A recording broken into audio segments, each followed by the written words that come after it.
你们同步2个重要信息：第一，温蒂来了，上飞机了；第二，温蒂不走了，要住这儿。这不是最近大胖媳妇亲生父亲找到了吗？我们呢计划去加拿大的东部和他的爸爸见一面。只要咱听到这个计划之后非常兴奋，一天到晚跟张大铁喊：拿铁，我们要回到加拿大了。张大铁呢昨晚就睡毛愣了，梦魇了。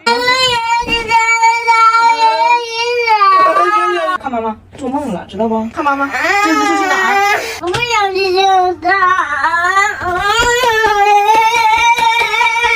我一看孩子睡毛愣了，我正要给张铁叫醒呢，一条来自温蒂的信息来了：我要上飞机了，30个小时之后见哦，耶！我放下手机跟张铁说：“我说孩子别怕，梦都是反的，不是你去加拿大。”张铁说：“我说是加拿大自己过来了。”但这次温蒂来情况可不一样，他没有买回去的机票，我没夸张，这是真事儿啊。今年呢，温蒂本来没有预算要来中国，加拿大这2年的气温呢也是越来越热了。温蒂和布莱恩他家呢只有2电风扇，2口就攒钱想买个中央空调，攒了3年钱就确定今年要买，马上要买了。温蒂说不行，他太想孙女和孙子了，血压飙到190了，这笔公款他一定得挪用一下，就空调不买了，买机票。布莱恩呢当然表示强烈的抗议，毕竟去年温蒂为了来中国钱不够，把人家布莱恩的牙医给停了，老头现在缺颗门牙还没安呢。但是温蒂不听，执意要走，于是布莱恩向他发出了最后通牒：你要是这么办事儿，今年夏天还没有凉风吹，你前脚离开加拿大，我后脚就把咱家暖气片卖了买空调。咱家有4个可移动电暖气片，我卖了买空调，大不了到了冬天，老温我再卖了空调买回这些暖气片，爱咋咋地，不过了。温蒂和布莱恩就这样陷入了冷战。于是温蒂在出发之前给我跟大胖媳妇正式打了一通电话。温蒂说：我的确很想孩子，控制不了，每年飞来飞去真的太费钱，所以这个事儿我仔细想了一下，以后我不会再来了。大胖媳妇嘴角露出了一抹微笑，然后温蒂说：因为我呢不走，我正式应聘当你家阿姨。你们家阿姨你1个月给她多少钱？就给我一样的，我也不多要。你们呢考虑一下，等我下飞机之后咱们细聊。说实话，我是有点动心了。他带孩子啥样咱先不说，他真带素材呀。大胖媳妇一看我动心了，十分激动了，朝我怒吼：聪明的女人可以花10万块钱请一个阿姨来到家里，但绝不会花1分钱把婆婆请到家里。 Like food with no spice and no season. 他疯了。大胖媳妇这是满心不理解，她说我啥不能干的，你找她干啥呀？省钱还得看我，买东西沃尔玛88毫不结就够了，不凑单不用等，其他购物节没得比。这榴莲冰淇淋4个才19.9%，100%动物奶油芝士蛋糕19.9，沃尔玛都能教会老外咋省钱。但是有一个大问题啊，我说温蒂啊，我们准备趁着暑假全家去加拿大的东部看一下大胖媳妇的亲生父亲，也就是你的前男友，那么你咋办呢？温蒂说：我一起去啊，孩子在哪儿我在哪儿，我是阿姨呀，而且加拿大我多熟悉啊，那有啥不能去的？现在温蒂上飞机了，布莱恩在加拿大的酷暑中煎熬，越想越觉得哪儿不对，忍不住给大胖媳妇发来了信息。布莱恩说：这个事儿我咋想咋觉得哪儿不对。我在加拿大的西部没有空调，钱让你妈花了，去中国找你们去了，然后你们带着她去加拿大的东部找她前男友去。你说这个事儿其实里外里是不是就是我在西边攒了3年钱，送我媳妇儿上东边找老头？哎，我这不是上个月从伦敦一个人顶个肚子飞回来了吗？很多人都在问我是不是回国生孩子来了。跟你说实话啊，我回来的最直接原因是参加一个节目，这个节目呢叫《奇葩说》，最近正在录制，所以我最近更新速度才这么臭不要脸嘛，希望大家谅解啊。但是我现在确实在考虑我肚子里这货究竟在哪儿泄的问题，今天跟你们唠唠啊。你们说我在哪儿生？我嫂子前2天在沈阳刚刚诞下一子，我现在也是孤孤人心啥的。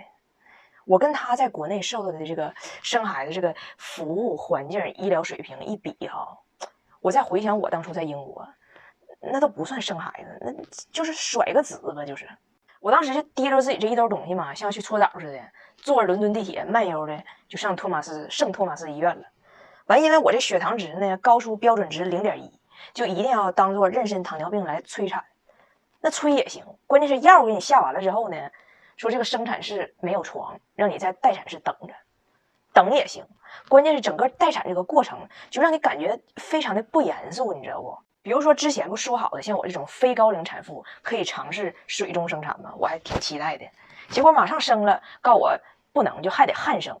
原因是啥呢？第一个护士给的说法是因为我血糖高，第2个护士说是因为医院缺浴盆，完该进生产室了不让你进，水生没盆，是汗生没床。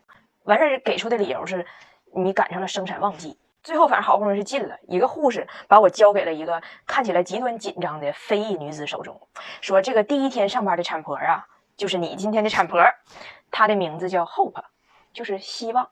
这个希望呢，我现在回想啊，我小时候我哪家院门口有个女的，就天天坐井盖上，大浓妆，有人叫她霹雳红唇，有人叫她沼气游魂。他就说我就是7岁到79之间呢有个大坎儿。你现在想不就希望吗？对上了。所以我曾经给我这大坎儿起过一个外号叫金锁嘛，就是莫名其妙的烦他。但今天咱就叫他原名，就希望嘛。希望是个大学霸，带着本震厚大教科书来的，往我病床旁边的小桌一撂，咵嚓一撂，哎，我骗你不是人啊，掏出本大笔记就开记。半夜2点20分，孕妇彩铃章有一句大号，被产婆希望阻止。产婆希望认为，产妇彩铃章因疼痛产生了错觉，混淆了拉屎与生子的区别。据产婆希望观察，产妇彩铃章已经逐渐焦躁易怒。陪产人（括弧被称大胖媳妇儿）已被猛掐大腿根部6次，目测有内伤。产婆希望建议，如医院能安排出一个浴盆，大胖媳妇儿可安排浴盆冰敷。本次记录完毕。这之后又发生了老多事儿了，以后有空我慢慢给你唠。反正我印象最深的就是这个拆床，就是这个希望哈发现了我太矮，完他够不着我，他就跟我老公说这床是3节可拆卸。我老公一看他这个趋势，就赶紧抱紧了我。果不其然，这希望确实是把3节的中间1节给卸下去了，但是第3节不会安了。这1节的产床也是真绝版，彩铃的身材也真是短。我就在这仅剩1节的产床上当啷这个腿，把翟耀达给生完了。翟耀达也是命大，好像没掉地上。完事他又去记笔记去了。当时我就用微弱又绝望的汉语问我老公，我说老公，你跟我说实话，咱们摊上的这个希望是不是有点傻？我老公当时就一直在回忆我爸老说的这么一种动物，完他终于想起来了。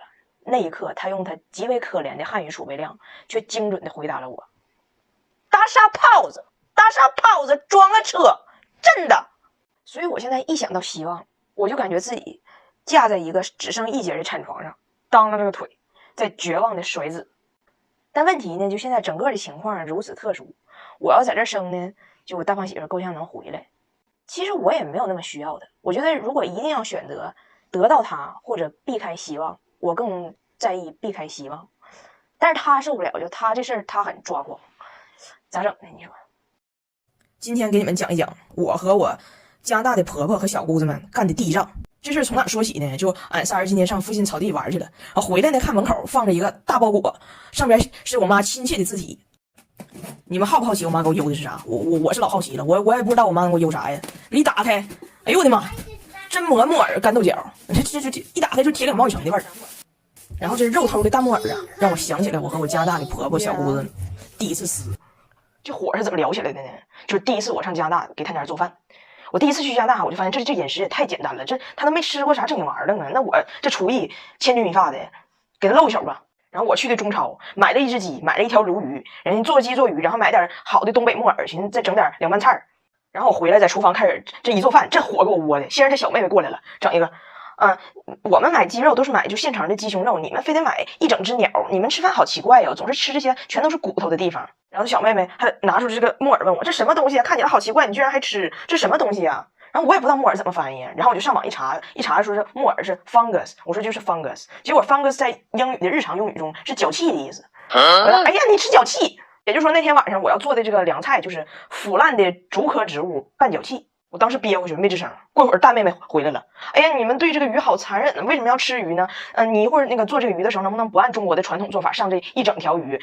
我不想看见这个死去的鱼的眼睛跟我对视。我当时我心里默念张彩玲，憋回去，稳住，别干仗，有人娶你不容易，你就把心中的怒火在剁鸡上发泄吧。我就开始剁这鸡，结果我婆婆来了。哎，你那个剁生肉和剁蔬菜用一个菜板子啊？我说我刷了。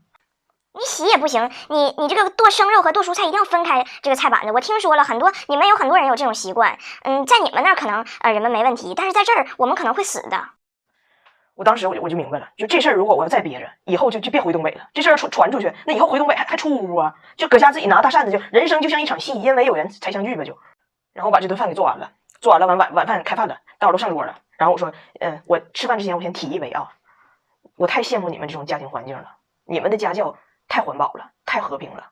如果在我家就我嫂子第一次来给我们家人做顿饭，然后我就这么说话，我妈一个大耳刮子能扇到我口腔里头长脚气，她能让我抱着个死鱼对眼3天，然后这边胸口上再挂个大菜板子，没事还得舔生肉拌鱼鳞。这时候空气就凝固了，说凝固都说轻了，都脆了。是我的粉丝知道这是大梗啊，脆了。这时候我这大胖媳妇儿，我老公说话了：“你不了解这个国情，你别生气。加拿大有这个特殊的国情，有这个规定，就是说智商是90以下的人呢，不能吃带骨头的肉；智商是120以下的人呢，不能吃带刺儿的肉。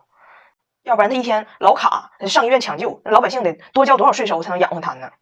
然后他爸一听，哎，哈哈哈哈，一个大笑，就他这大笑也是这个解尬神器吧，就是一大笑，完事儿说的，哎，这家伙太有意思了，就这么回事儿。完这顿饭反正是进行下去了。